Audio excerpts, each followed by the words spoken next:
सबसे पहले अपने शिव गुरु के चरणों की प्रणाम, मैया भवानी के चरणों की प्रणाम, स्वर्गीय साहब हरिंद्रानंद भैया के चरणों की प्रणाम, स्वर्गीय शक्ति स्वरूपा नीलम दीदी की चरणों की प्रणाम, कथा सुनने वाला सारे गुरु भाई बहन की चरणों की प्रणाम। मेरा प्रणाम स्वीकार हो, हे महादेव जी मेरा प्रणाम स्वीकार हो।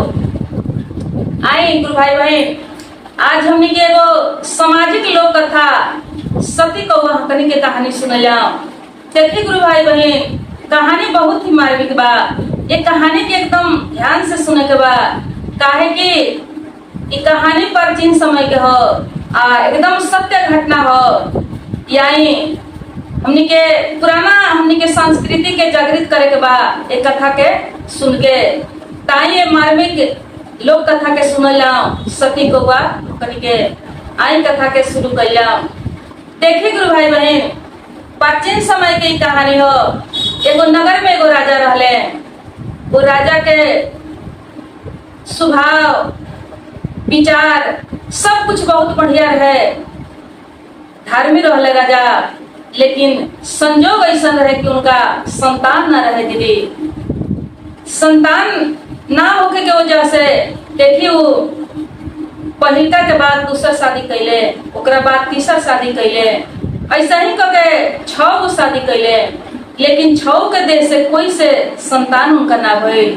राजा के समझी कि 3 पौन बीत गई रहे, तब एक गो पौन बाकी रहे। राजा एकदम टेंशन में चिंता में रहस, काहे कि अब राजा के बाद वो राज के चलावे ला कोई ना रहे, वो कुल के वो राज के वंश कोई ना रहे, वो राज के उत्तराधिकारी बने वाला कोई ना रहे। राजा के बहुत टेंशन रहे। देखिए दीदी, संतान खातिर सबके होके चिंता होला, काहे कि कुछ हो जाए, कितनो धन संपत्ति हो जाए, लेकिन जब तक संतान न रहेला, संतान न होला, तो समझी कि सब कुछ बेकार रहेला, सब माटी रहेला, कुछ कोनो सुख के कोनो मायने न रहेला। तो देखिए राजा बहुत चिंता में रहस। 3 पौन पर बीत चुका रहे। राजा के एक दिन सुनाई पड़ल कि जंगल में एगो महात्मा जी आई पड़े, और महात्मा जी सबके भाग भविष्य देखत रहे, सब कुछ बतावत रहे। तो राजा के तो विश्वास टूट चुका रहे दीदी, लेकिन फिर भी राजा एगो मन में आस लेके, विश्वास लेके, अपना मन के भुलियावे खातिर जंगल में गई बड़े। जब जंगल में गई बड़े, वो महात्मा जी से दर्शन कैले, अपन सब कहानी सब दुख कह के सुनौले।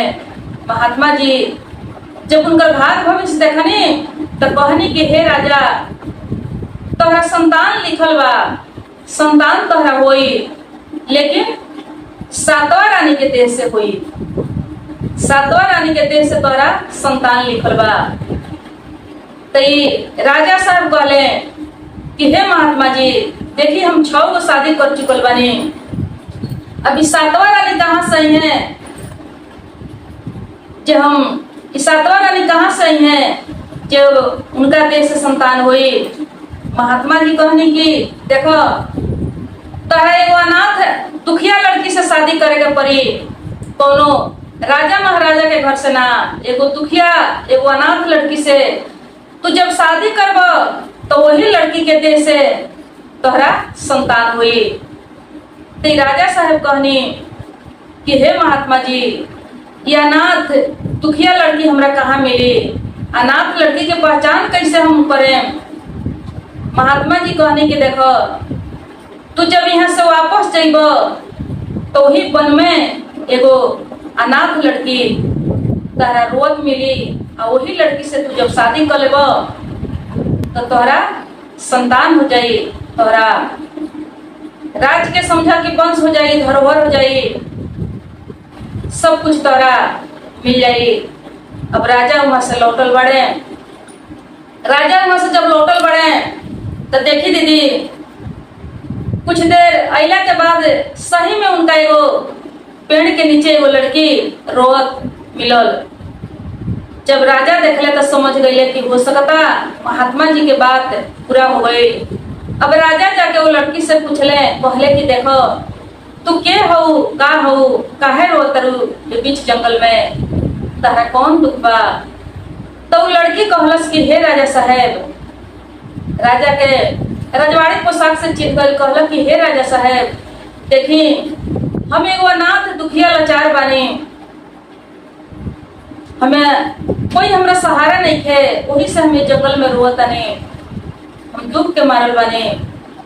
तो राजा साहब कहनी कि देखो, यदि तोहरा दुख ना लागे तो एगो हम बात कहे के चाहतनी। लड़की कहलस कि हे राजा साहब, कहीं कौन बात कहे के चाहतनी, जे कुछ भी रुआ कहे के होके रुआ कही। राजा कहले कि देखो, हम कहतनी कि तोहरा से शादी करे के, तोहरा से शादी करके तोहर सहारा बने के। लड़की के प्रस्ताव मंजूर भई, लड़की प्रस्ताव के मंजूर कैलस। अब राजा वहां से लड़की के लेके अइले, लेके राज दरबार में जब अइले तो लड़की से शादी कैले। शादी कैला के बाद अब 6 गो से 7 गो रानी हो गई। धीरे धीरे समय बीतल, कुछ दिन के बाद इस 7वां रानी गर्भवती हो गई। जब गर्भवती हो गई तो राजा साहब बड़ा खुश भइले, राजा खुश भइले, वहां के प्रजा खुश भइल, सब लोग खुश हो गए। लेकिन देखी दीदी, रानी जो 6 गो रहे लो वो खुश ना भइलो, बहुत वो लोग के टेंशन हो गई, बहुत चिंता में पड़ गई लो। अभी अपने में सलाह करे लगलो कि यदि इस 7वां रानी के देह से जन्म लेता बच्चा तो राजा के हमने के प्रति नजर घूम जाई, सब प्यार दुलार ये राजा के यही रानी के तरफ हो जाई, हमने के मान सम्मान आदर सब खत्म हो जाई, हमने के कोनो मोल ना रह जाइए। राज दरबार में रानी के जब संतान पैदा हुई रानी के देश से, तो हमनी के सब कीमत खत्म हो जाई, हमनी के महत्व खत्म हो जाई। ये रानी लोग के बहुत टेंशन भई। देखिए कहाँ ले खुश होके के चाहिए कि चलो हमनी के कम से कम ये राज के एगो वंश के जन्म होके वाला बा, लेकिन खुशी ना दे दे। ये लोग के बहुत टेंशन हो गई, बहुत चिंता हो गई। अभी अपने में सलाह करे लो, छल फल करे लो, दिन रात चिंता में रहे लो, कौन उपाय कइया, का कइया। आ राजा साहेब और छोटकी रानी के बहुत मान सम्मान करे लगलन, काहे कि वो गर्भवती रहली, पत्थर पर डूब जाने वाला रहे, बहुत उनकर प्यार दुलार होखे, बहुत मान सम्मान होखे। आ राजा साहेब का कइले कि एगो घर में घंटी टांग दिले, कहले कि हे रानी, जब हम दरबार में रहे आ तारा कोनो प्रकार के दिक्कत होई तो ये घंटी के तू दबा दिह, घंटी के तू बजा दिह, हम फौरन वहां से चले। राजा साहब कहले कि हम फौरन चले, तारा कोनो दुख होई, कोनो तकलीफ होई तो तू तुरंत ही घंटी के तू दबा दिह, घंटी बाजी, हम तुरंत वहां से वापस आ जाए। अब ये घंटी वाला बात ये 6 रानी लोग के मालूम रहे। अब देखिए लोग राजा से ईरानी से मन भड़कावेला, ये लोग योजना बनौलक। ये जाके एगो दासी के कहलक लोग, एगो वो लोग के पेट के दासी रहे, कहलक लोग कि हे दासी, तू जाके छोटकी रानी से कह ये रानी साहेब रोवा ये घंटी के बजा के देखी कि राजा सही में आओ तरे आकि झूठा वादा कैले बड़े, ये घंटी के रुआ बजा के देखी। अब उदासी जाके छोटकी रानी से कहली कि ये रानी साहेब देखी, रउआ है घंटिया के बजा के देखी कि राजा आवत रहे, आके झूठ बोलल बड़े रउआ से, एक बार बजा के देखी तो अंदाजी तो कि राजा आवत रहे कि नईखन आवत। अब रानी कहली कि सही कहतरी दासी, एक बार देखे के पड़ल, काहे कि कहे खातिर बहुत लोग कुछ कह देवेला, लेकिन जब करे के समय आवेला तो लोग इनकार हो जाला। अभी रानी का कैली कि सुख सोहबत कोनो दुख कोनो तकलीफ ना रहे। आ सुख सोहबत का कैली कि वो घंटी के जाकर बजा देली। घंटी के जब बजावे लगली तो राजा राज दरबार से फौरन अइले रानी के पास, काहे कि रानी गर्भवती रहली। रानी संतान के जन्म देवे रहली। राजा के एकदम समझी कि पलक पर रहत रहली। राजा फौरन वहां से उठ के आ गए। जब राजा अइले तब पूछले कि हे रानी बोलो काहे घंटी बजौलू हो, तहरा कौन तकलीफ बा कौन दुख बा। अब रानी के तो कोनो दुख ना रहे कोनो तकलीफ ना रहे। रानी कहतरी कि हे राजा साहेब देखिए हमरा कोनो दुख नहीं है कोनो तकलीफ नहीं है, हम रउआ के अंदाजे खातिर बोलौनी हो। कहनी है कि देखी राजा साहेब खाली कहले बनी आ कि अइबो करे, जौन बात कहले बनी अपन कहल करबो करे आ कि झूठा वादा देके गइल बनी। रानी कहतरी राजा कहतरे कि देखो तू ऐसे कैसे सोच लेलू हो, तहरा हमरा पर विश्वास कैसे नहीं है, तू ऐसा गलत बात कैसे सोच ले बड़ू। देखो हम जाता नहीं आ जब तहरा कोनो तकलीफ हुई तबे तू घंटी बजाई हो, काहे कि हम भरल सभा में रही ने, वहाँ बहुत जनता रहला प्रजा रहला सबके बीच में रही ने। जब तहरा कोनो तकलीफ हुई तब तू घंटी बजाई हो। कहली रानी की ठीक बा। अब राजा साहब चल गए। राजा साहब जब चल गए तो रानी जी छऊ वालो अभी दासी के फेन उसका होता लो कहता लो कि हे दासी 2 दिन 4 दिन जब बीतल तो कहता लो कि जाके तू कह कि रानी फेन से घंटी बजावस, काहे कि उ तो पहिलका बार रहे तो राजा आ गइले। अब फिर बजा के देखस कि राजा आवत तारे कि नहीं खनावत। तो रानी जो रहली तनी सीधा साधा रहली, काहे कि अनाथ रहली, बहुत सीधा साधा रहली, इनका मन में छल कपट ना रहे। तो ये दासी जाके कहली कि हे रानी साहेब देखी रउआ घंटी बजा के देखिए कि राजा साहेब आवत तन कि नहीं आवत, काहे कि पहिलका बेर तो समझी कि पहिलका बेर रहे तो चल आई रही। अब एक बेर देखी कि रउआ बिना मतलब के बोलौले रही तो राजा साहेब आवत तनी कि राजा साहेब खिसियाई बानी। एक बेर बजा के देखी तो रानी कहली कि सही कहतरी दासी देखी राजा साहब हमरा से खिसियाई बनी आके आवतनी। अब रानी का कही फिर घंटिया बजा देली। अब घंटिया जब बजौली तो राजा वहां से तुरंत फौरन चले अपन दरबार छोड़ के। जब अइले ताके रानी से जब पूछले तो रानी फिर बिना वजह के घंटी बजौले रहली। कहली कि देखनी हो कि रउआ पहिलका बेर जब आई रही तब की बार खिसियाई बनी आ कि आवत तनी इहे देखे खातिर हम घंटी बजौनी हो।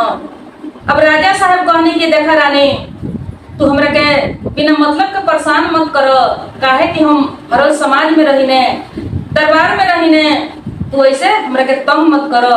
हम तारा के कहले बानी कि जब तकलीफ होई दुख होई तब तू हमरा के घंटी बजा के बोलई हो। अब कह के राजा वहां से चल गए। अब देखिए 2 दिन 4 दिन जब बीत जाए तो रानी लोग उसका के आ फिर से वो दासी से कह के आई घंटी बजवा दे लो। अब ऐसा ही कह के 4-5 बेर बीत गए।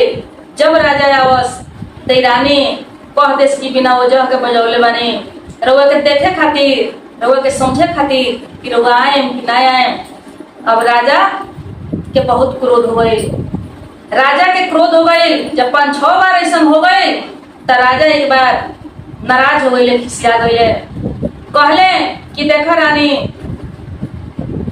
तोहर विश्वास हमरा पर नहीं है, तोहरा से हम इतना प्यार दुलार करतनी इतना मान सम्मान करतनी लेकिन तू हमरा के विश्वास नहीं करत। आ देखो अब कितनो घंटी बजेबू तो हम समझम कि तू गलत तू सही बिना मतलब के बजावत तारू, हम तारा पास ना है। काहे कि देखो हम भरल समाज में बानी, प्रजा के बीच में बानी, मंत्री के बीच में बानी। अब बार बार दरबार में से उठ के आई एगो राजा के इस शोभा नहीं के दे, इस सही काम तोहर नहीं है। वहां से राजा बहुत नाराज होके चल गई। जब नाराज होके चल गई तो ऐसा ही धीरे धीरे समय बीतत गई। 9 महीना बीत गई। जब 9 महीना बीत गई तो इनका अब बच्चा के जन्म देवे के प्रसव पीड़ा इनका शुरू हो गई। तो सोचली कि बच्चा के जन्म के समय में हम राजा के बुला ली। अब राजा के बुलावे खातिर अभी का कैली कि लगली घंटी बजावे। घंटी बजावे लगली, लेकिन कितनो घंटी बजौली राजा दरबार से ना अइले। काहे कि उनकर विश्वास टूट चुका रहे। दीदी, विश्वास बहुत बनौला से बनेला और तुरला से टूट जाला। विश्वास टूट चुका रहे। सोचले राजा कि उनकर तो यह काम बा, बिना वजह के बिना मतलब के बुलावेली। अब राजा दरबार में से ना अइले। जब दरबार में से ना अइले तो इनकर एकदम समझी कि पूरा दर्द पीड़ा शुरू हो गई। जब दर्द पीड़ा शुरू हो गई तो 6 रानी मिलके कहलक लोग कि ये रानी चलो हमनी के तोहरा बच्चा के जन्म देवे खातिर हमनी के पढ़ले बानी सन। तू काहे बेचैन भइल बाड़ू? हमनी के कौना दिन के काम लागम सन। अभी लोग लेके गई आ देखी उनका के ले जाके कहलक उनकर मुड़ी जौन बा चूल्हा में डाल दिलक। कहलक कि बच्चा के जन्म ऐसा ही दियाला, ऐसा ही होला। चूल्हा के तरफ समझी कि चूल्हा के भीतर उनकर मुड़ी को के आ उनका के पर्दा उर्दा लगा दिलक लोग आ वहां बैठ गई लोग। कुछ देर के बाद रानी के जन्म दिली। बच्चा के रानी एगो बेटा एगो बेटी के जन्म भइल। आ रानी थोड़ा देर खातिर मुरझा गई, बेहोश हो गई। जब बच्चा के जन्म भइल तो रानी मूर्छित हो गई। ओकरा बाद में 6 रानी दोनों ले जाके उठा के आई लोग। एगो जलाद से बात कैले रहे पहले से, एगो जलाद के मिलौले रहे। समझी कि पूरा अन्न धन सोना और सर्फी दे के कहले रहे कि जहिया 7वां रानी के बच्चा जन्म ले ली तो तू बच्चा के ले जाके तारा मार देव के बा, तारा के बहुत कुछ हमने के देव सन। अब जलाद धन के लालच पर मंजूर कैले रहे। अब वही समय में रानी मूर्छित रहली। तब तक ये लोग उठा के आ ले जाके वो लड़का के वो जलाद के सौंप दिलक। जलाद ले जाके वो लड़का के गांव से बाहर जियते वो दोनों लड़का के जलाद ले जाके गाड़ दिलक। अब यहाँ ये रानी के गाड़ी एगो ईंट आ एगो पत्थर ये लोग राख दिलक। ओकरा बाद में राजा साहेब के दरबार कचहरी जब खत्म भइल तो राजा साहेब जब अइनी तो बतौलक लोग, कहलक लोग हे राजा साहेब रानी गर्भवती रही हो आ देखी एगो ईंट आ एगो पत्थर के जन्म दिले बाड़ी। अब राजा इतना बात सुन के बहुत दुखित, बहुत टेंशन में पड़ गए। ईंट पत्थर के जन्म दिले बाड़ी सुन के एकदम राजा माथा पर हाथ धो के बैठ गए। कहले कि कैसे हो सकता कि तो एगो महात्मा जी के उपदेश रहा, बाणी रहा, कैसे झूठा हो गई? रानी कहलक लोग कि अब हमने के का पता कैसे हो गई। लेकिन ईंट एगो पत्थर ले आके देखो लोग कि देखी यही के जन्म दिले बाड़ी। राजा समझ ले कि महात्मा जी के बात सत्य भइल लेकिन झूठा हो गए। केवल संतान के जन्म सत्य भइल लेकिन सारा अरमान टूट गए। सब सपना बिखर गए राजा के। अब राजा का कहले कि वो दिन से रानी से बहुत नफरत करे लगले। कहले कि तो पहले ही बढ़िया रहा, भले निसंतान रही हो, लेकिन आज जौन ईंट पत्थर के जन्म दिले बड़ी ऐसे समझी कि इन नगर में हमर चारू ओरी बदनामी हुई, हमरा के लोग मजाक उड़ाई। बहुत चिंता भइल कि भले हम निसंतानी रही हो। अब वो रानी के वो दिन से नफरत करे लगले। 4-5 दिन के बाद वो रानी के घर से महल से निकाल दिले। कहले कि तू जा, तू कौ हकनी के लायक बाड़ू, तू कोनो काम के नहीं खू, तहरा से तो और टेंशन बढ़ गई। तहरा से अच्छा तो हमारी है छो रानी रखलो। तू आज से जैसे ईंट पत्थर के जन्म दिले बाड़ू वैसा ही तू आज से कौवा हकनी बन के रहियो। अब रानी कितनो रोली गई, कहली कि हे राजा साहेब में हमार कौन कसूर बा, हमार कौन गलती बा, हमरा केहू नहीं के देखी, हमरा तो दुखिया अनाथ रहनी, ऐसा जुलूम मत करी हमरा ऊपर। लेकिन राजा कहले कि ना, तोहर मुंह देखल बेकार बा, तोहर चेहरा देखल बेकार बा, तू ये राज से निकल जा। राज से कौवा हकनी बना के उनकर सब पोशाक, रानी वाला ड्रेस, सब गहना गुड़िया उतार के और उनका के एगो हाथ में लाठी है, एगो माथा पर टोकरी थमा के आ फाटल पुरान लुगरी पहिरा के वो राज से उनका के निकाल दिलक लोग कौवा हकनी बना के कि तू जा भाई लाठी से कौवा बेलई हो दुआरे दुआरे के, तू यही लायक बाड़ू, तू रानी के लायक नहीं तू। अब देखी वो अनाथ लड़की के कुछ दिन खातिर तक राज मिल रहे, लेकिन ओकरा बाद बहुत दुख भइल, बहुत चिंता भइल। अब वो महल से निकल गई, महल से निकल के केहू का तो रहे ना, घूम घूम के लगली चारों ओरी घूमे। जे उनका के चिन्हे पहचाने सब लोग अपना द्वार से बेला देवे, सभे कहे कि त कौवा हकनी हियो, इ त ईंट के पत्थर के जन्म दिले रहे, मार धर लोग पागल समझी कि उनका के पागल के स्वरूप लोग व्यवहार करे। अब ऐसा ही घूम घूम कर कहीं मिल जाए तो मांग चांग के कोई के दया में लग जाए तो दुख और लोग दे देवे उनका के खाए के, कोई भगावे, कोई मारे, कोई गरियावे, कोई दुख और दे देवे। सब पर सोचे के ना हो, कोई कोई के दया आ जाए। ऐसा ही करके घूम घूम के वो अपन दिन काटे लगली, तो वहां कहीं बन गई। वो देखी अब धीरे धीरे समय बीते लागल, समय बीतत गई। वो दोनों लड़का जहाँ गाड़ रहे वही जब बहुत सुंदर दूगो फूल के झाड़ उगल, दूगो फूल के झाड़ वहाँ जामल और फूल धीरे धीरे धीरे धीरे बढ़े लागल। ऐसा ही करते करते 12 बरस बीत गए।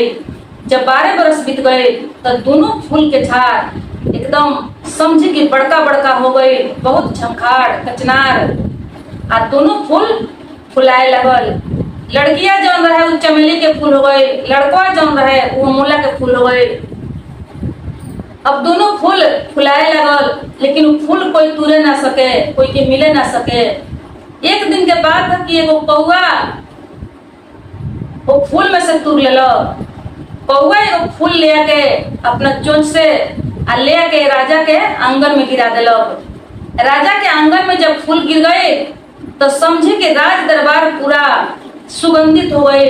इतना ना सुगंध, इतना ना गमक रहे वो फूल में कि पूरा राज एकदम सुगंधित हो गए, बहुत गमक। राजा साहब देखले तो राजा सोचले कि फूल बा कहाँ, आई फूल कैसे आई बा।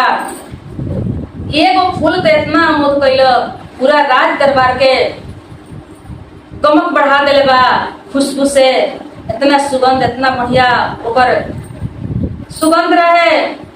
यदि भर डलिया मिल जाए तो ये समझी कि पूरा हमरा महल के स्वर्ग बना सकता ऐसा फूल।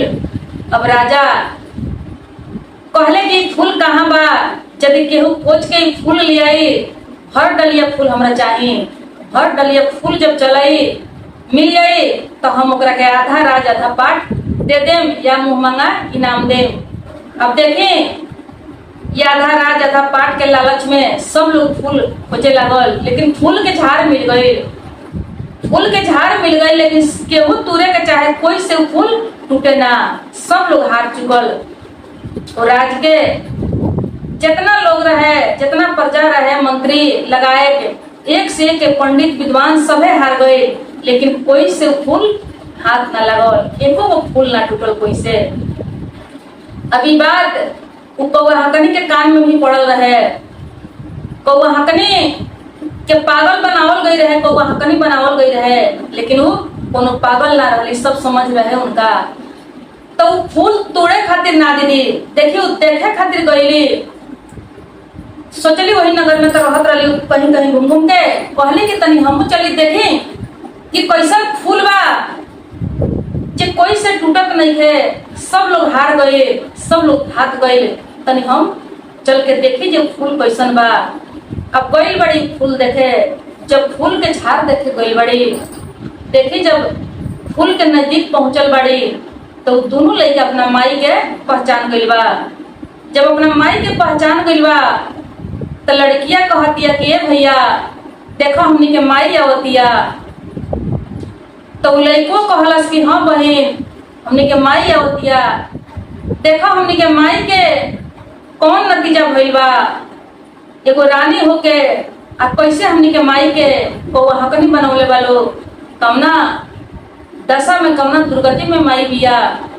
तो बहनिया कहलस कि भैया माई जब आवतिया तो हमनी के नीचे हो जाइले ताकि माई हमनी के जो फूल में से तुर ली। भैया कहल कि हाँ सही कहतर बहन।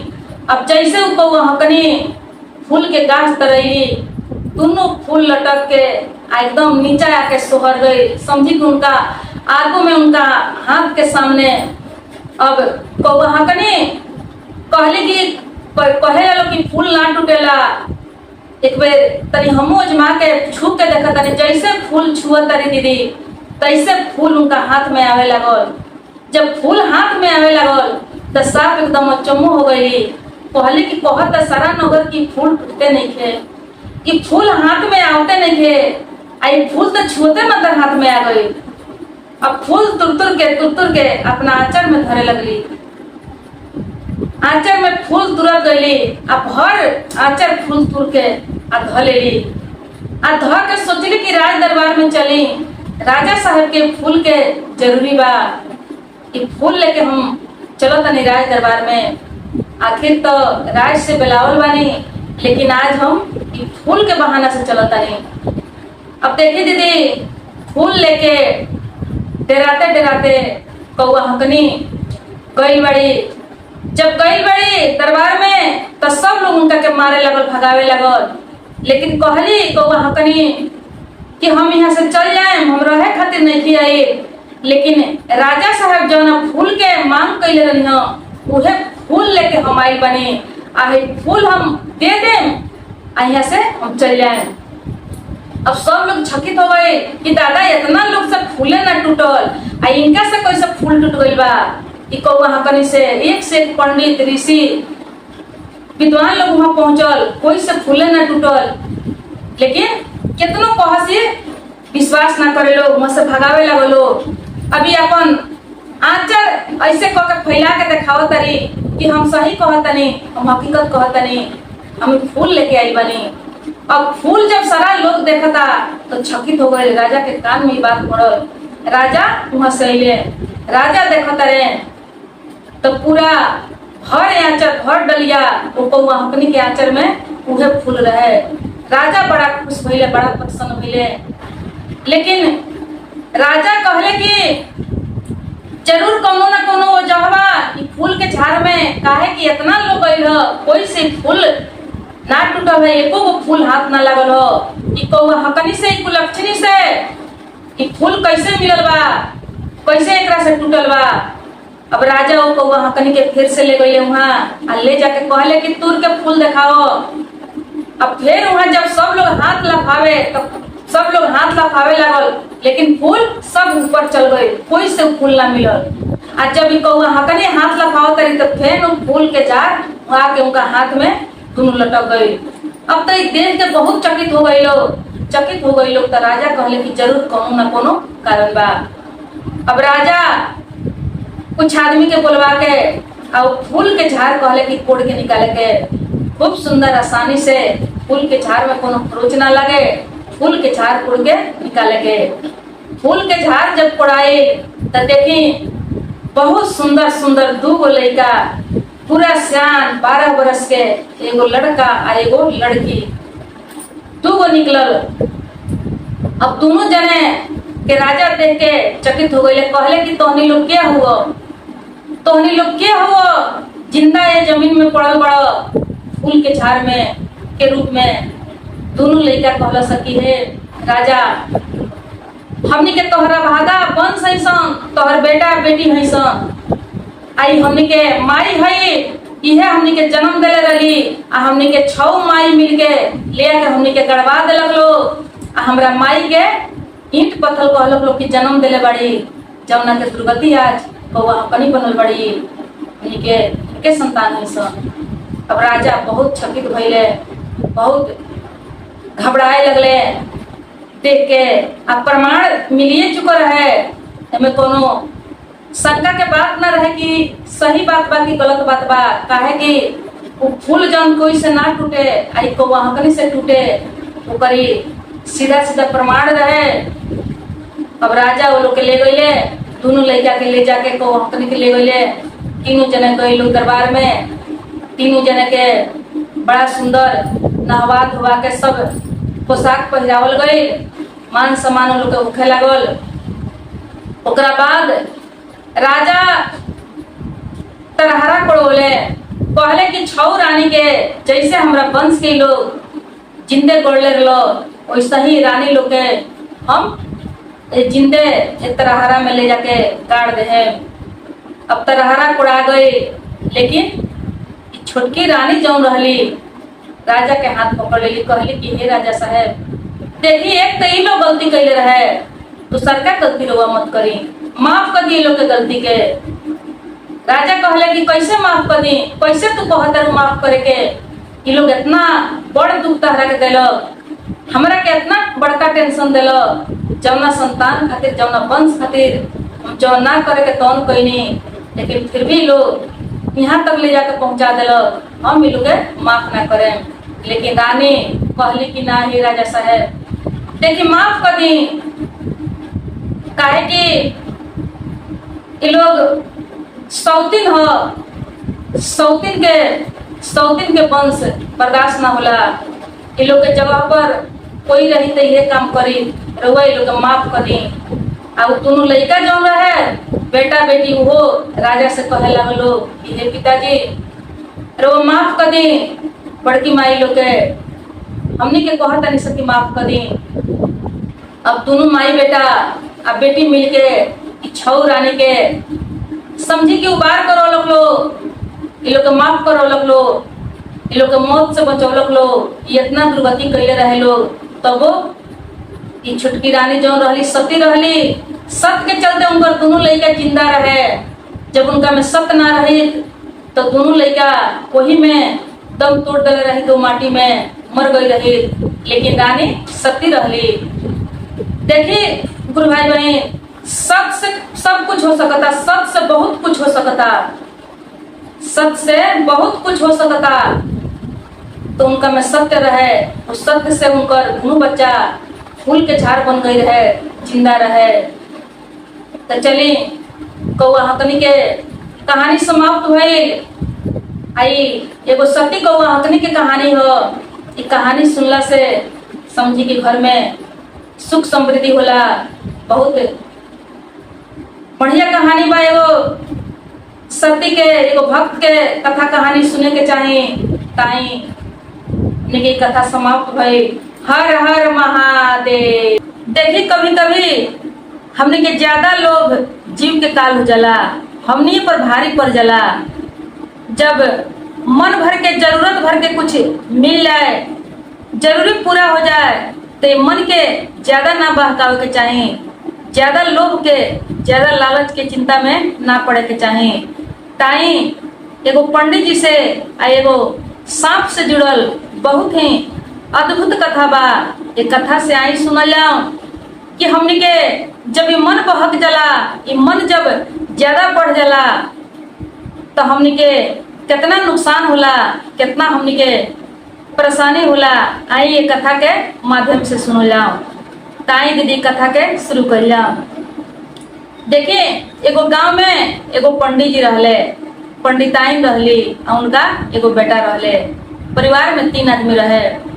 पंडित जी बड़ा गरीब रहले।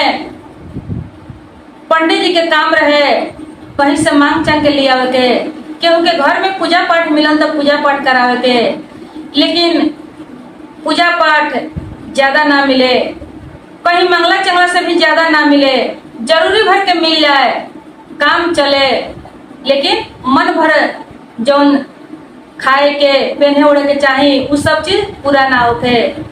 लेकिन पंडित जी खुश रही, जौन कुछ भी रहे वही में खुश रही। आई पंडिताइन जौन रहली ई बड़ा दुख में रहस, काहे कि इनकर इच्छा, इनकर अरमान बहुत बड़का बड़का इनकर ख्वाब रहे, तो गरीबी में रहे के ना चाहस। आई सब के लेके गरीबी की वजह से पंडित जी के बड़ा ताना देश, पंडित जी के बड़ा ताना देश, दिन रात पंडित जी के टेंशन देश। लेकिन पंडित जी बेचारा का करस, कहाँ से ढेर सारा धन ले आवस।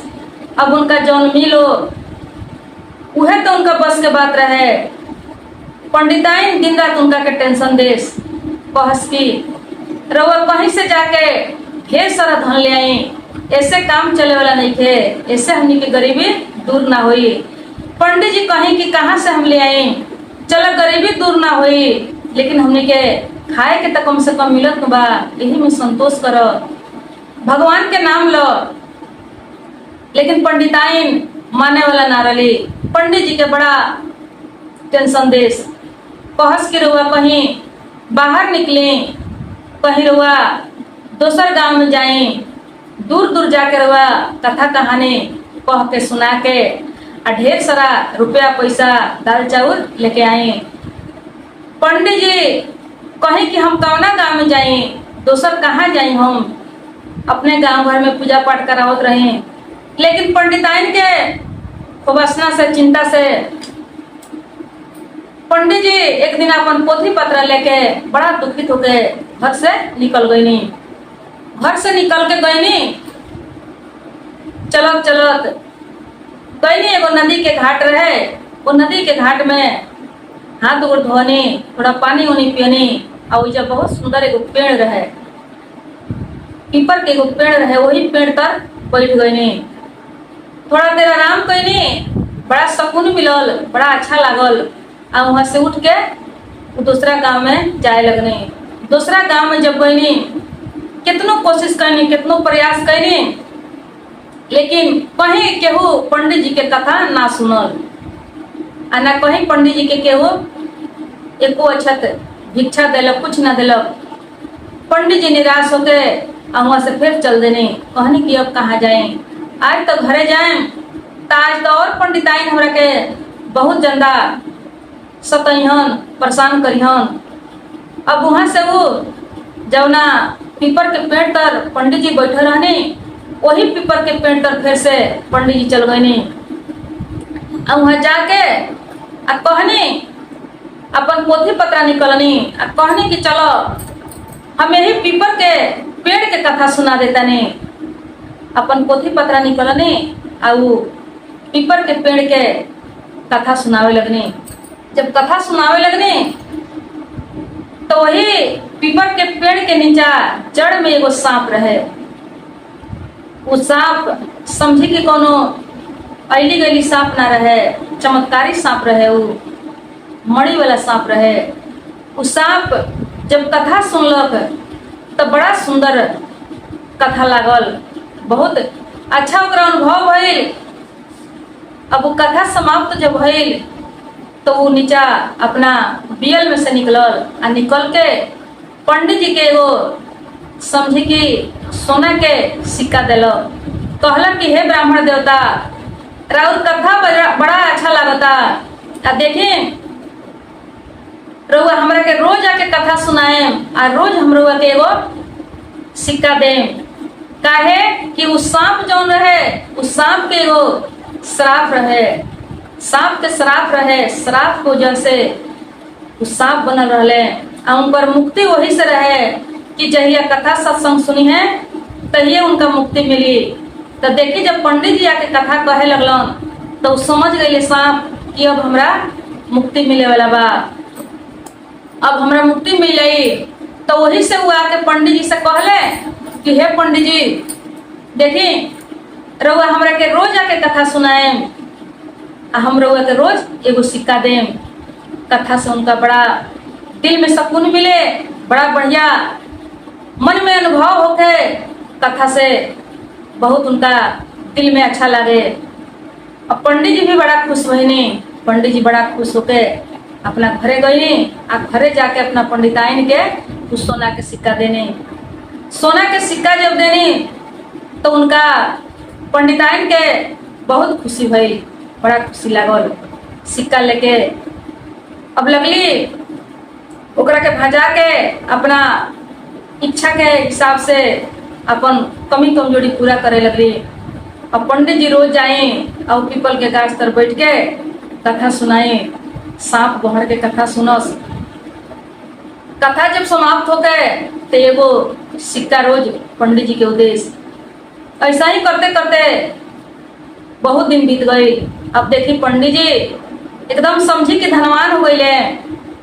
अब रोज रोज एगो सोना के सिक्का ओकरा के भजावल तो भला कितना हुई। अब उस सिक्का के भजा के पंडित जी के खाए के, पहने ओढ़े के, घर दुआर, खेत बाड़ी सब कुछ हो गई, बहुत ज्यादा हो गई। अब गांव में ये बात के चर्चा होने लगल कि पंडित जी कहाँ से इतना जल्दी, इतना गरीब आदमी कि केकरा घर में पूजा करावेलन, कौना गांव में पूजा करावे जालन। देखी दीदी, केहू गरीब होई आ केहू यदि आगे बढ़ जाई, केहू के जब अचानक धन बढ़े लगी तो ये स्वाभाविक बा कि हर आदमी के मन में ये प्रश्न उठे लगेला कि आज भी ये नियम बा, आज भी चलन बा कि कोई गरीब आदमी जब अपना परिश्रम से, अपना मेहनत से आगे बढ़े लगी, धन बढ़े लगी, तो गांव समाज के लोग के मन में कई गो सवाल उठे लगेला, कई गो प्रश्न उठे लगेला। आगे बढ़े वाला के चिंता में पड़ जाला लोग। अब एक दिन के बात है कि कुछ माई बहन लोग पंडिताइन के घरे आई। पंडिताइन के घरे आके अब पूछलस कि ये पंडिताइन, ये बताओ कि इतना जल्दी, इतना अचानक तहरा ये सब धन कहाँ से मिल गई? पंडित जी कहाँ से ये सब धन लेके आवेलन? तो पंडिताइन कहली कि हमरा मालूम नहीं है, हमरा मालूम नहीं है कि कहाँ से पंडित जी धन ले आवेलन, लेकिन रोज एगो सोना के सिक्का लेके आवेलन। अब केकरा घर में पूजा करावेलन उ सब तो हमरा मालूम नहीं है। अभी लोग चढ़ा देता लोग दीदी, कहता लोग कि देखो पंडिताइन, ये बात तो हमरा जानल जरूरी बा कि पंडित जी कहाँ से ले आवेलन, कैसे ले आवेलन, कहीं से चोरी डकैती तो करत हुइयन कि का करेलन? अगर चोरी डकैती करत हुइयन तो पाप के भागी तुहू बन जइबू, तोहरे को बेटा बा रूप पर पड़ी। कहीं आवेला दिन ऐसा ना होके कि पकड़ाए के पड़ जाए, एक और पर्दाफाश हो जाए। ये बात के तोहरा पंडित से पूछ लेवे के चाहिए। अब देखी दीदी, अब लोग कुआ खानी लोग अपन वकील देके उल्टा सीधा चढ़ा बढ़ा के पंडिताइन के चल जाता लोग।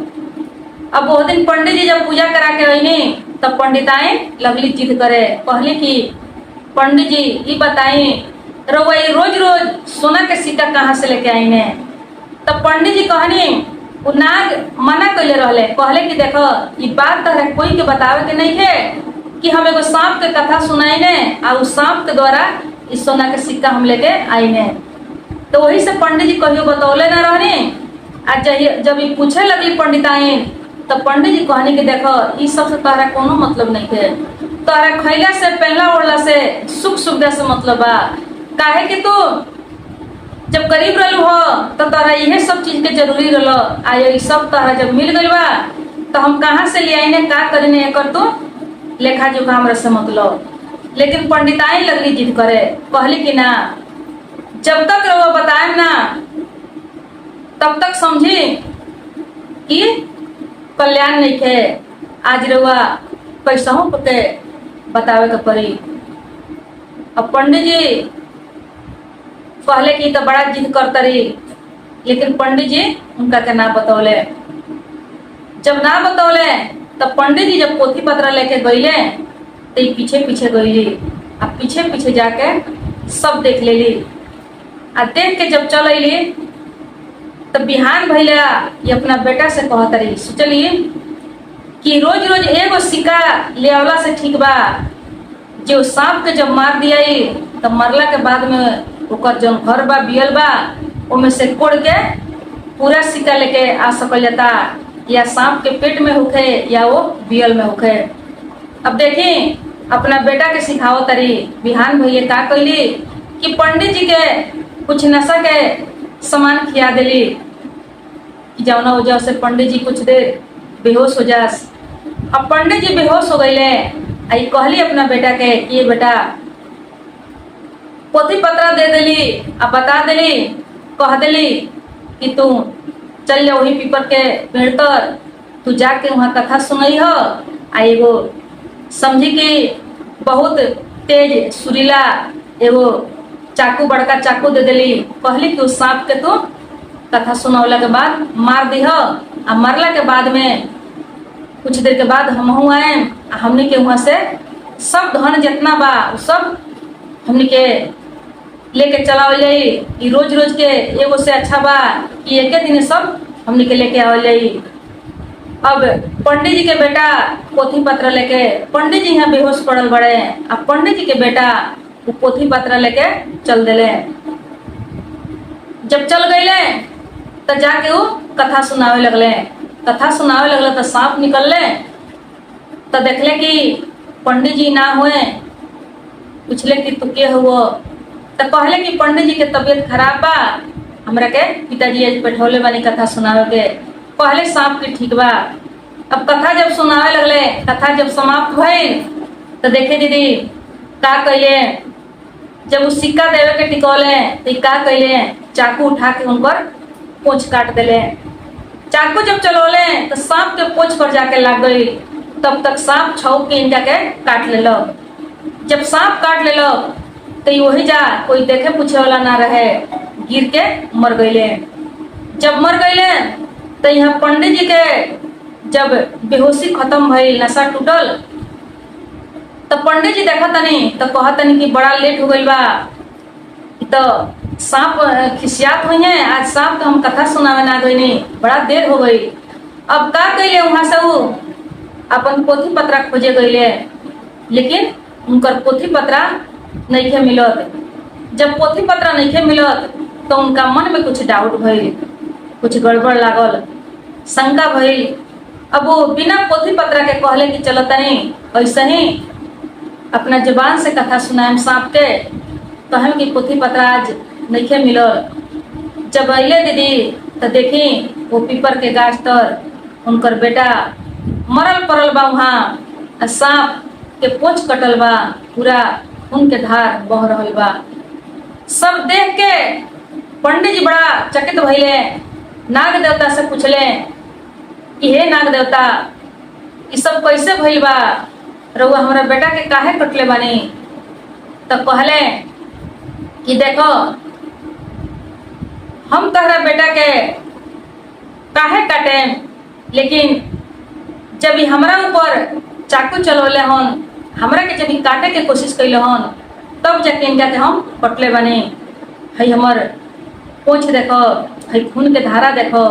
आज जब हम इनका से पूछनी हो कि तोहर बाबूजी कहाँ बड़े, तो कहले हन कि हमार बाबूजी बीमार बड़े, तबीयत खराब बा, वही से हम कथा सुनावे आइल बने।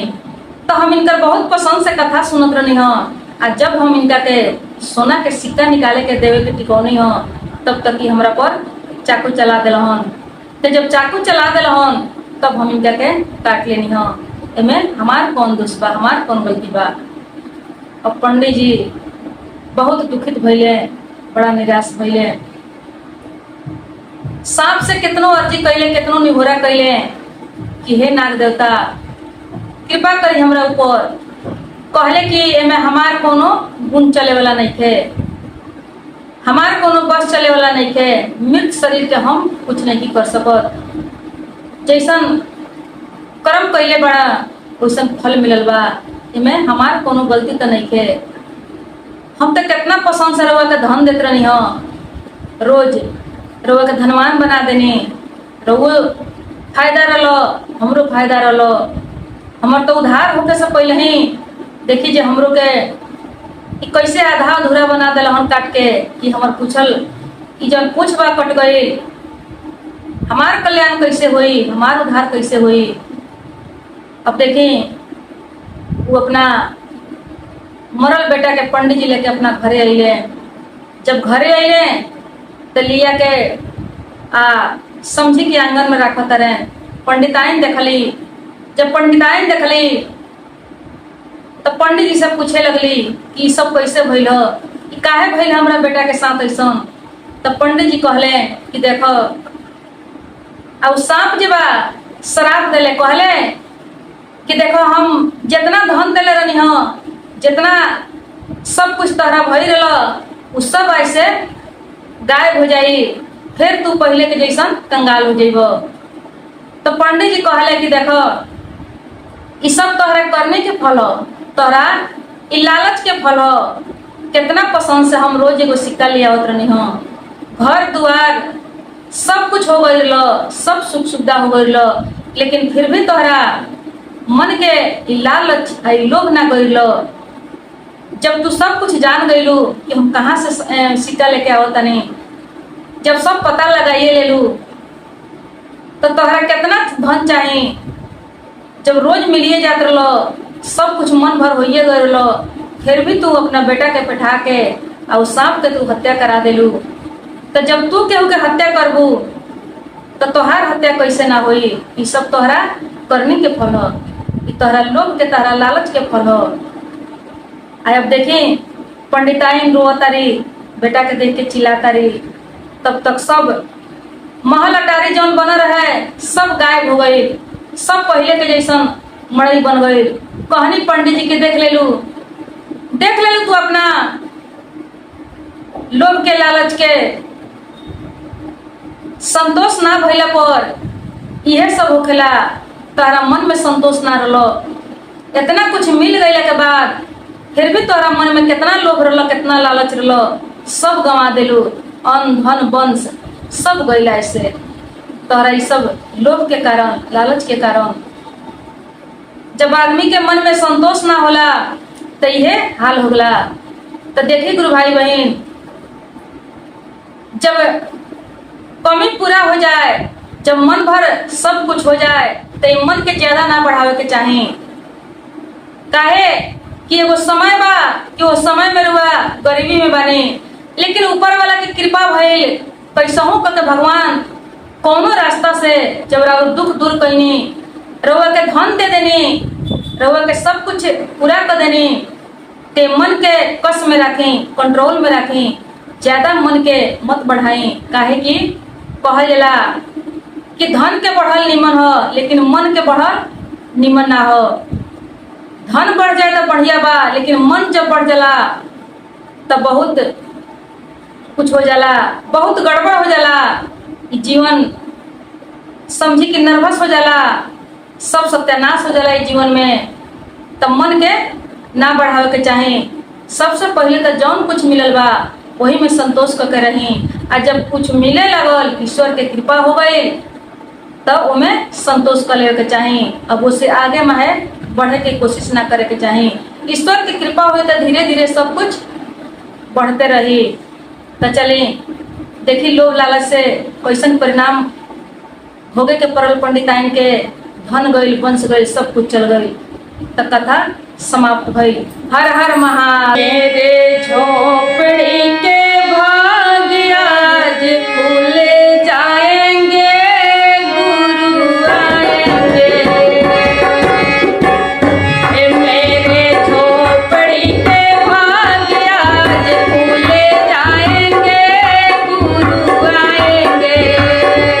मेरे झोपड़ी के भाग्य आज खुल जाएंगे, गुरु आएंगे।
खातिर कैसन कैसन तैयारी कैले बड़ी। आई बड़ा भाव से कह के सुनावा करी। एक गुरु आएंगे तो अंगना सजाऊंगे,